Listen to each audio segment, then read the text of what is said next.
What is up mga kapodcast? Opisyal nang magiging bahagi ng Zamboanga Peninsula Region o Region 9 ang probinsya ng Sulu. Nilagdaan ni Pangulong Ferdinand Marcos Jr. ang Executive Order No. 91 na may petsang July 30, 2025 na naglilipat sa Sulu sa Region 9 mula sa Bangsamoro Autonomous Region in Muslim Mindanao o BARMM. Paano nangyari yun mga kapodcast?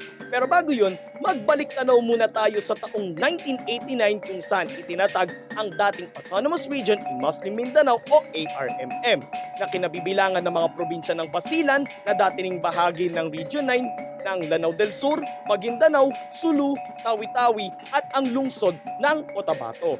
Fast forward 29 years after, pumasa at nilagdaan ang Bangsamoro Organic Law o BOL. Nagkaroon ng plebisito ng sumunod na taon at ito ay niratipikahan ng Commission on Elections o COMELEC. Dito na itinatag ang Bangsamoro Autonomous Region in Muslim Mindanao o BARMM. Sa kabila ng pagboto ng Sulu na hindi mapabilang sa itatatag na rehiyon at pagtutol rin sa BOL ay naging bahagi pa rin ito ng naturang rehiyon hanggang noong 2024 kung saan idineklara ng Korte Suprema na labag sa saligang batas ang pagkakasama ng Sulu sa rehiyong ito. Nanatiling walang kinabibilangang rehiyon ang Sulu sa loob ng halos isang taon hanggang nito lang ay inilipat sa Region 9 ang probinsya.